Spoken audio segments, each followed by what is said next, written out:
focus on yourself, on your faith, on your dreams, on your mind, on your health, yeah.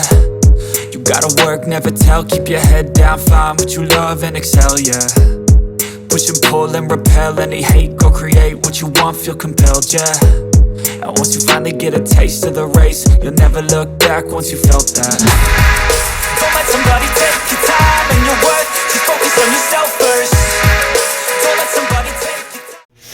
नमस्कार दोस्तों, स्वागत है आपका नई वीडियो नए ब्लॉग में। तो आखिर फिर से हम आ गए बड़े दिनों के बाद। और आज करना कुछ नहीं, सबसे पहले काम ये है कि हमें स्नो साफ़ करनी है। और कल काफ़ी ज़्यादा ही स्नोफॉल हुई थी और आज सबसे पहले हमें काम ये है कि हमें स्नोफॉल साफ़ करनी है।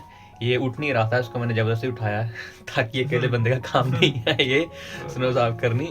तो बस ठीक है, स्नो साफ़ करते हैं और इसको कैमरा पकड़ाऊंगा और मैं फिर मैं साफ़ करूँगा, फिर ये मैं कैमरा पकड़ूंगा, ये साफ़ करेगा। फिर दिखाते हैं आपको कि कितनी दिक्कत होती है कि स्टार्ट जब स्नोफॉल होती है। सबसे पहले हमें अपना रास्ता साफ़ करना पड़ता है, उसके बाद जाना पड़ता है, क्योंकि मोस्टली जो इंजर्स होती है वो स्नो की वजह से ही होती है, क्योंकि पैर वगैरह फिसल जाते हैं। तो हमें मेक श्योर करना होगा कि रास्ता एकदम साफ़ हो ताकि हमें कोई इंजरी वगैरह ना हो।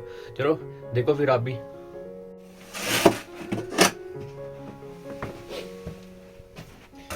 सबसे डिफिकल्ट काम है स्नो साफ करना,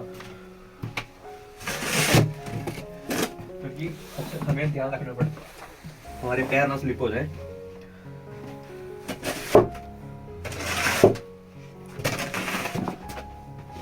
वैसे तो हमें स्नो शूज पहनने चाहिए, बट हमारे पास है नहीं अभी, क्योंकि स्नो शूज से ही होता है कि सेफ्टी हो जाती है, पैर स्लिप नहीं होता। फिलहाल हमने रेगुलर शूज पहने हुए हैं।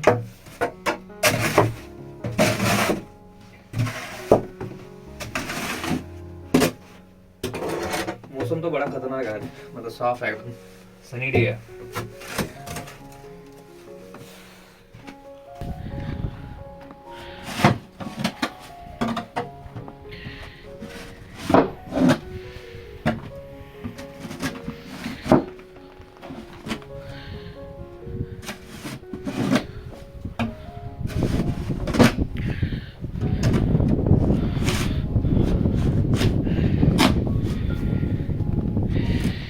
ये देखो यार, बंदा स्नो भी कितनी साफ़ करे ये पूरी साफ़ करनी पड़ेगी, पूरा रास्ता साफ़ करना पड़ेगा, क्योंकि जब हम रात को आते हैं तो दिक्कत ज़्यादा हो जाती है। इसी वजह से हम गिरने वगैरह के चांसेस ज़्यादा होते हैं।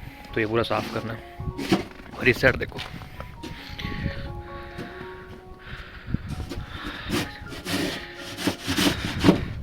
कल वार्निंग आई थी वेदर डिपार्टमेंट से, तो कम से कम 10 से 20 सेंटीमीटर स्नोफॉल इतनी हुई है कल।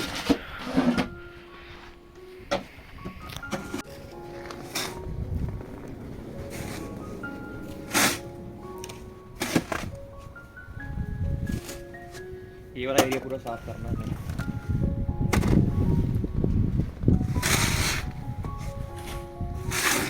ताकि गार्बेज वगैरह करते हैं तो हमें दिक्कत नहीं आए।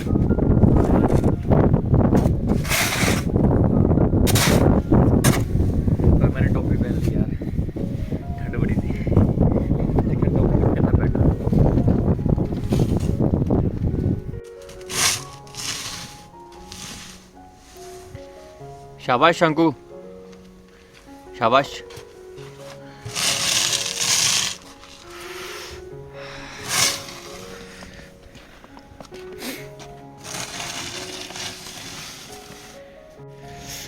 मैं आपको एक फुटेज दिखाऊंगा, उसमें आप देखना कि कल तो हम पूरे दिन अपने रूम में ही रहे थे कि बाहर कितना बुरा हाल था, कि रोड तक कवर हो चुके थे पूरे स्नो से। और अब तो काफ़ी हद तक साफ़ कर दिए गए और हम भी अपना एरिया साफ़ कर रहे हैं। और कुछ लोग अपनी मशीन्स लेके आए हैं, मशीन से स्नो साफ़ कर रहे हैं, क्योंकि रास्ता आने जाने में दिक्कत हो रही है। क्योंकि यही स्नो बाद में ब्लैक आइस बन जाती है। जब ब्लैक आइस बन जाती है तो सबसे ज़्यादा चांसेस होते हैं कि फिसलने के, और लोगों के हाथ पाँव वगैरह टूट जाते हैं इसी वजह से। तो सुबह का टाइम है, सारे अपने अपने घर के सामने से आइस साफ़ कर रहे हैं और हम भी आइस साफ़ कर रहे हैं। तो इसी बहाने एक तो एक्सरसाइज वगैरह हो जाती है, दूसरा फंक्शन हो जाता है।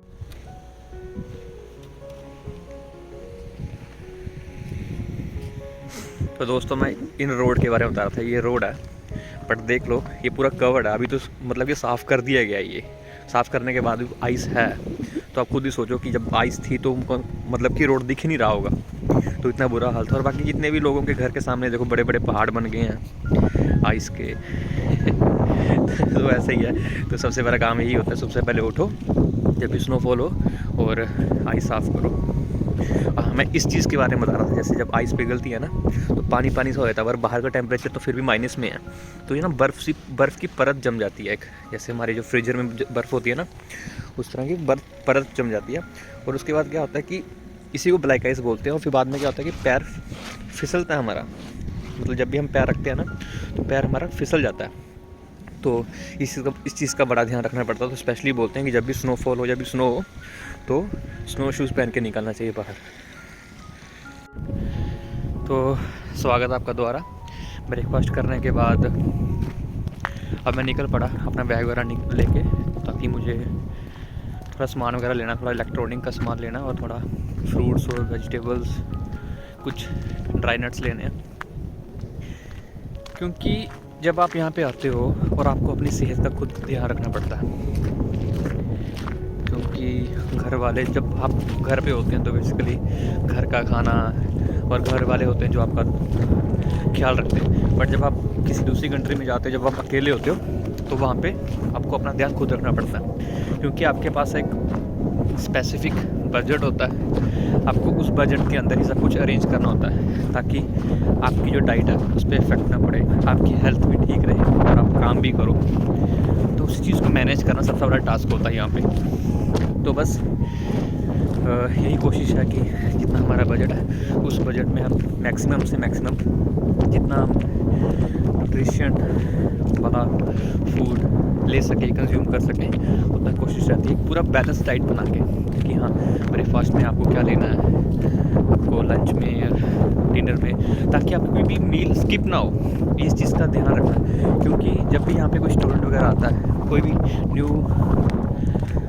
भी बच्चे वगैरह आते हैं, तो वो क्या करते हैं कि अपने सेहत का ख्याल नहीं रखते, वो काम करने में फोकस करते हैं और पढ़ाई तो करनी ही होती है। तो इस चीज़ में अपनी सेहत का ध्यान रखते हैं वो, और इसी चक्कर में जब आफ्टर फ्यू ईयर्स या आफ्टर फ्यू मंथ्स उनको दिक्कत होती है, काफ़ी हेल्थ इश्यूज़ होते हैं, हेल्थ प्रॉब्लम होती है।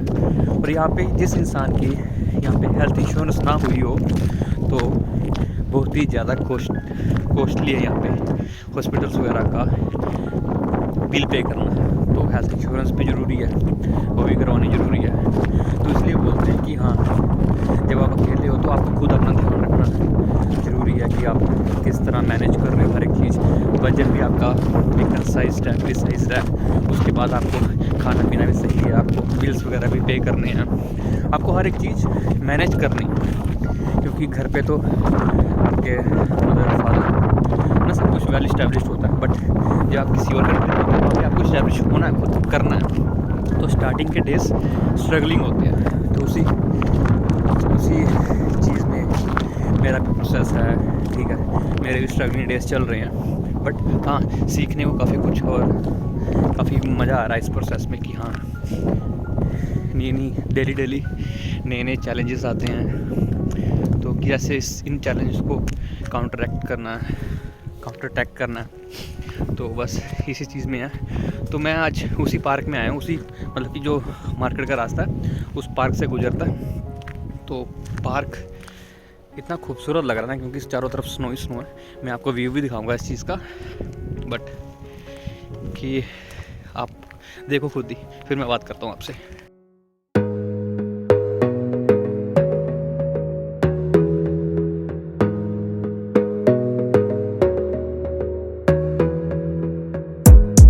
Gotta focus on yourself, on your faith, on your dreams, on your mind, on your health, yeah. You gotta work, never tell, keep your head down, find what you love and excel, yeah. Push and pull and repel any hate, go create what you want, feel compelled, yeah.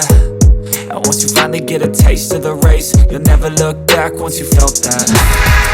Don't let somebody take your time and your worth, just focus on yourself first.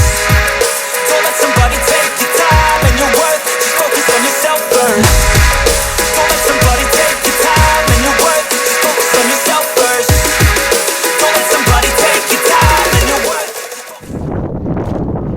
जैसे जैसे आप लोगों ने views देखा होगा तो सिर्फ चारों तरफ सिर्फ स्नो ही स्नो है। ये पार्क है बट अब ये पार्क टोटली कवर्ड है स्नो से, और सिर्फ एक छोटा सा रास्ता जो कि साफ़ कर दिया गया है ताकि लोगों को दिक्कत ना हो जाने में। बाकी चेयर्स वगैरह देखो, जहाँ पे चेयर्स वगैरह लगी हैं। क्रिकेट ग्राउंड भी है, छोटा सा बच्चे खेलते हैं, फुटबॉल ग्राउंड भी है। तो टोटली कवर्ड है। अब ये आपको पता स्नो है तो खेल तो सकते नहीं, बट चारों इधर रोड की साइड भी स्नो है, रोड के दूसरी साइड भी स्नो है, तो सिर्फ रास्ता है बस चलने लायक। हाँ, इंसान आराम से जा सकता है। बाकी आपने ब्यूटीफुल व्यू तो देखा ही होगा, देखने में अच्छा लगता है, बट ठंड उतनी ही ज़्यादा है। ठंडी हवा चल रही है और काफ़ी दिक्कत आ रही मुझे भी अपना कैमरा होल्ड करने में, बट ठीक है, आप लोगों को ये चीज़ें दिखानी और बतानी भी ज़रूरी है। और एक चीज़ मैं और बताता हूँ, यहाँ पे आप लोगों ने ये चीज़ देखी होगी कि ना यहाँ पे सफाई बहुत ज़्यादा है। उसके पीछे एक रीज़न है, वो मैं बताता हूँ उसके पीछे रीज़न क्या है। उसके पीछे बेसिकली रीज़न ये है कि जब भी आप कोई भी रैपर वगैरह ऐसे रास्ते में फेंक देते हो ना, तो चारों तरफ हमें भी नहीं पता कि कैमरे कहाँ का इस्टेब्लिश है, ठीक है। तो जब भी आप गार्बेज फेंकते हो तो आप पकड़े जाते हो, और उसके बाद जो फ़ाइन है ना, आप सोच के हैरान हो जाओगे। अगर आपने पब्लिक प्लेस पे गार्बेज थ्रो किया तब आपको कम से कम $300 से ऊपर, मतलब कम से कम इंडियन करेंसी अगर मैं लूँ तो 17,000 के करीब आपको एक रैपर फेंकने का फ़ाइन पड़ जाएगा। तो आप खुद ही देखो कि एक रैपर, टॉफ़ी का रैपर या किसी भी फूड रैपर या पॉलीथीन बैग फेंकने पे आपको अगर 17,000 का, $300 का अगर आपको नुकसान हो रहा है तो कौन चाहेगा नुकसान करवाना। इसलिए यहाँ पे जो रूल्स हैं, रेगुलेशंस हैं, काफ़ी स्ट्रिक्ट हैं और ये फॉलो किए जाते हैं। ऐसा नहीं है कि बच जाओगे, नहीं, ये फॉलो किए जाते हैं, इम्प्लीमेंट करवाती है गवर्नमेंट। और यहाँ पे लोग भी वेल बिहेव्ड हैं, उनको समझ है कि खुद की कंट्री को गंदा नहीं करना है, तो बेसिकली वो साफ़ ही रखते हैं और काफ़ी ज़्यादा एजुकेटेड होते हैं, वो समझ आ रहा है। बेसिकली आप ये बोल सकते हैं वेल सिविलाइज्ड है।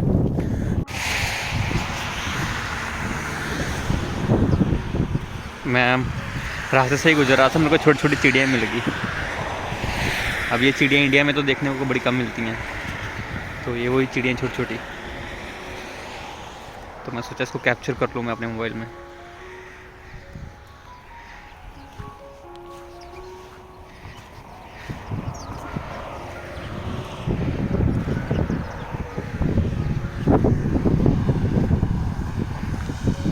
मार्केट की तरफ ही है, बस मार्केट के करीब पहुंचने वाले हैं, तो पहुंच के फिर देखते हैं क्या लेना है। कुछ इलेक्ट्रॉनिक का सामान लेना है मेरे को, और बाकी फ्रूट्स नट्स वगैरह तो लेने ही हैं। चलो मिलते हैं, देखते हैं फिर क्या होता है आगे। वेलकम बैक गाइस, आ गया मैं अंदर। तो मुझे पता है कि मुझे लेना क्या है, तो डायरेक्टली मैं उसी सेक्शन में जाऊँगा।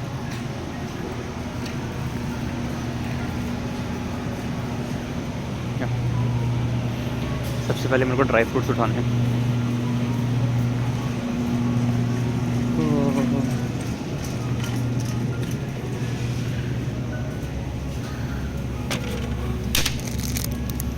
मैं प्रेफर यूजली इन्हीं को मैं प्रेफर करता हूँ, क्योंकि पूरा मिक्सचर मिल जाता है मुझे।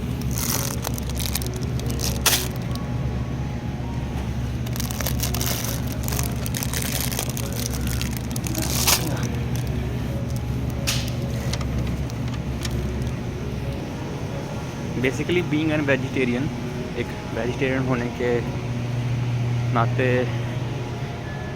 काफ़ी दिक्कत होती है एक डाइट को बैलेंस करके चलना, क्योंकि जो तो नॉन वेजिटेरियन वगैरह हैं, दोस्त वगैरह, मेरे रूममेट वगैरह, वो तो कंज्यूम कर ही लेते हैं वो, तो उनकी तो प्रोटीन इंटेक वो सारी हो जाती है उनकी पूरी फुलफिल।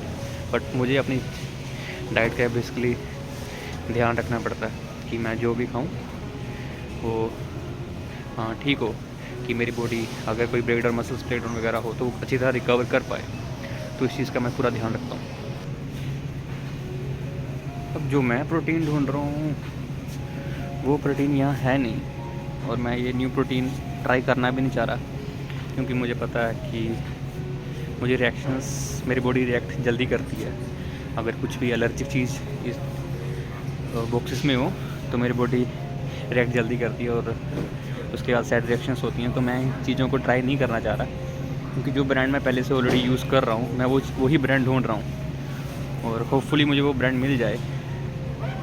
बाकी यहाँ पे ब्रांड तो काफ़ी अच्छे हैं, बट मैं रिस्क नहीं लेना चाह रहा इस चीज़ की, स्पेशली प्रोटीन इनटेक पे।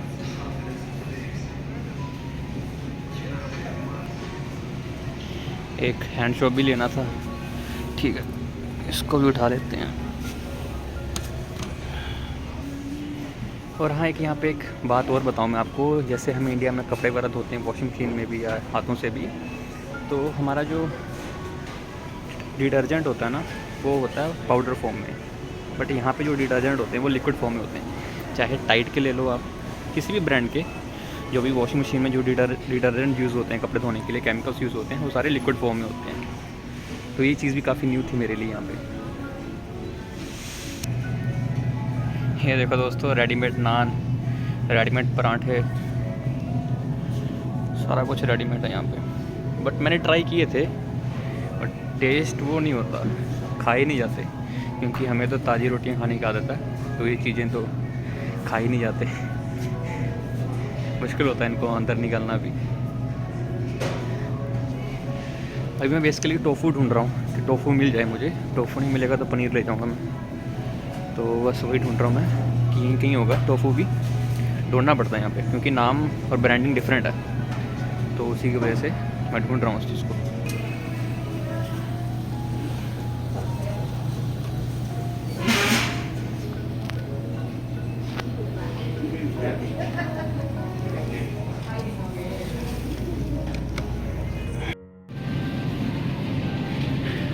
तो फाइनली मिल गए टोफू।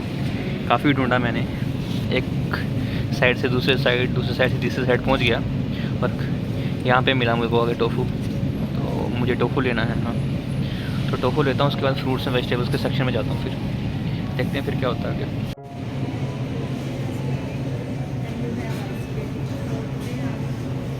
दोस्तों देखो कितने कितने बड़े नींबू हैं यहाँ पे, साइज देखो नींबू का।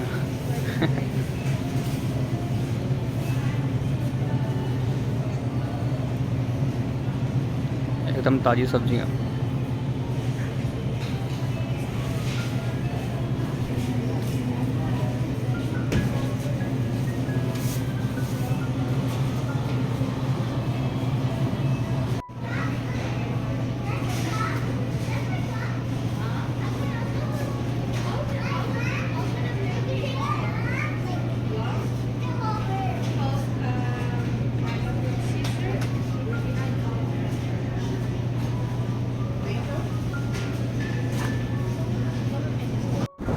तो फाइनली गाइस मैं आ गया था वहाँ से, और मैंने जो सामान लेना था मैंने ले लिया। कुछ सामान नहीं मिला, जैसे प्रोटीन वगैरह वो नहीं मिला, बट जो भी वेजिटेबल्स फ्रूट्स मुझे लेने थे वो मैंने ले लिए। और ज़्यादा फिर मैंने अंदर वीडियो शूट की नहीं, क्योंकि फिर मुझे लगा कि हाँ लेट हो रहा है, तो जल्दी से अपना जो भी मेरे को ग्रोसरी वगैरह करने में जल्दी से कर लेता हूँ, तो फिर घर की ओर निकलते हैं। तो एक एस्टीमेट मैंने लगाया कि क्योंकि कुछ ग्रोसरी में इस बैग में है, कुछ बैग में है मेरे जो कैरी बैग है दूसरा पीठ वाला, तो वहाँ पे है। अब मैंने जो भी मेरे ग्रोसरी का बिल बना वो कम से कम था $63। $63 मतलब कि इंडियन करेंसी अगर मैं देखूँ तो 3000 से ऊपर कुछ। तो ये कम से कम 15-20 दिन चलेगी ये ग्रोसरी, तो ठीक है। 3000 की ग्रोसरी अगर हम इंडिया में डलवाते हैं अपने घर पे तो महीना भर नहीं ख़त्म होती। बट यहाँ पे अगर आपको पे रेट ज़्यादा मिलता है, अगर आप यहाँ पे पैसे अर्न करते हो, तो आपकी स्पेंडिंग भी उसी के अकॉर्डिंग होती है। बाकी आप घर की ओर निकलने लगा हूँ, जा ही रहा हूँ, बस पहुँचने वाला हूँ। अब रास्ते में आगे पार्क आएगा, पार्क के बाद अपना घर। तो आई होप आपको आज की वीडियो अच्छी लगी होगी। आज मैंने काफ़ी ज़्यादा बातें की और छोटी छोटी बातें बताई हैं इस कंट्री के बारे में, कि गार्बेज नहीं ड्रो, बाहर नहीं फेंकना, और स्नो साफ, जैसे जब भी स्नोफॉल होती है तो स्नो खुद ही हमें अपने घर के आसपास साफ़ करनी पड़ती है। जो रोड वगैरह की है वो तो गवर्नमेंट साफ़ कर देती है, बट खुद की देखभाल तो खुद ही करनी है। और कैसे अगर कोई इंडियन स्टूडेंट आ रहा है या कोई भी किसी कंट्री स्टूडेंट आ रहा है तो कैसे उनको अपनी हेल्थ और बजट के अकॉर्डिंग अपनी सेहत का ख्याल रखना है, अपने बजट को मेंटेन करना है। तो ये सब चीज़ें ये सब बातें मैंने सिखाई बताई हैं बेसिकली आपसे, छोटी छोटी चीज़ें जो बेसिकली कोई बताता नहीं है, क्योंकि यहाँ पे लोग सिर्फ यही बताते हैं कि यहाँ पे लाइफस्टाइल बहुत लग्जरियस है ना। पिक्चर्स वगैरह देख के, पिक्स वगैरह देख के आप लोग खुश हो जाते हो और आपका मन भी करता है कि यहाँ पे आएँ, बट नहीं, स्ट्रगल भी उतना ही है और आपको डेली यहाँ पे काम करने जाना पड़ता है, क्योंकि यहाँ पे monthly mobile bills, room rent, apartment rent, ये सब चीज़ें फिक्स्ड हैं, ये आपको देनी ही हैं। तो ये आपके ऑटोमेटिकली आपके अकाउंट से विड्रॉ हो जाएंगे ये, तो उसके लिए आपको काम भी करना पड़ेगा।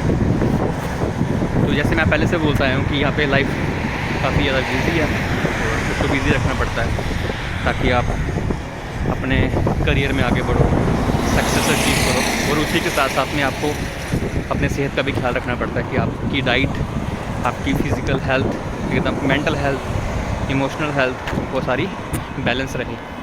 बस ठीक है, आई होप आपको आज की वीडियो अच्छी लगी होगी।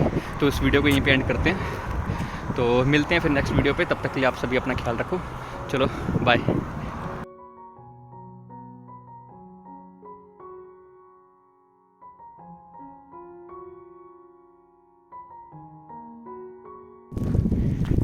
जब मैं इस कंट्री में नया आया था तो मुझे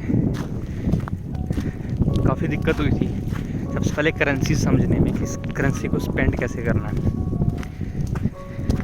क्योंकि $10, $20, $30 मुझे इनकी वैल्यू नहीं पता था कि इनकी वैल्यू कितनी होती है। मुझे ऐसे लगता था कि ऐसे इंडियन 10 रुपये, 20 रुपये, 30 रुपये हैं, ऐसी ही हैं। तो मैं लोगों को देखता था तो वो जैसे कोई $10 या $20 की चीज़ होती थी तो वो दो बारी सोचते थे ख़रीदने में भी कि हाँ।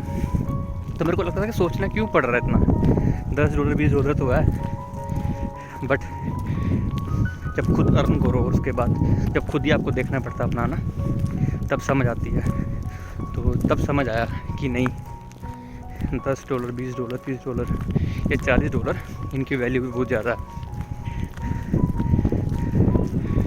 तो बाकी मुझे कुछ भी पहले स्टार्टिंग में पता नहीं था कि बजट कैसे बनाऊं, कैसे मैं सेव करूं मनी और किस तरह मैं खुद को हेल्दी रखूं। धीरे धीरे समझ आया, मैंने चीज़ें ऑब्ज़र्व की, फिर धीरे धीरे चीज़ें समझ आई कि नहीं, कि हाँ, मुझे धीरे धीरे आइडिया हुआ कि मेरी मंथली अर्निंग इतनी है और मेरी स्पेंडिंग इतनी हो रही है। अगर मेरी स्पेंडिंग अननेसेसरी हो रही है तो उस चीज़ को मैं कैसे कट करूं, अननेसेसरी थिंग्स को। तो वो चीज़ें मैंने सीखी धीरे धीरे। फिर उसके बाद अब हाँ, धीरे धीरे काफ़ी हद तक होल्ड पे आ गई चीज़ें, काफ़ी हद तक अंडरस्टैंडिंग आ चुकी है, बेसिक समझ आ चुकी है। तो ये चीज़ें इंसान स्ट्रगल के साथ ही सीखता है। आई होप जो भी ये वीडियो देख रहे हैं, कुछ तो पेरेंट्स हैं तो उनको तो पता ही है, जो स्टूडेंट्स हैं या बच्चे हैं जो अभी इस कंट्री में आएंगे या ऑलरेडी इस कंट्री में एग्जिस्ट करते हैं, जो सिर्फ किसी और कंट्री में बैठ के ये सोच रहे हैं कि जो वहाँ गया उनकी लाइफ काफ़ी लग्जरियस है और सब कुछ ऑल ऑफ सडन हो जाता है। ऐसा कुछ नहीं है, स्ट्रगल सबको करना पड़ता है। और जब हम किसी दूसरी कंट्री में आते हैं तो बेसिकली समझाओ हमें जीरो से स्टार्ट करना पड़ता है और फाइट है ये, खुद के कंफर्ट जोन से आप बाहर आए हो और सक्सेस पानी ही है आपने। और शायद स्नोफॉल दोबारा स्टार्ट हो गया, अब आई थिंक मेरे को चले जाना चाहिए अभी रूम में, नहीं तो दिक्कत हो जाएगी मुझे। चलो ठीक है, बाय।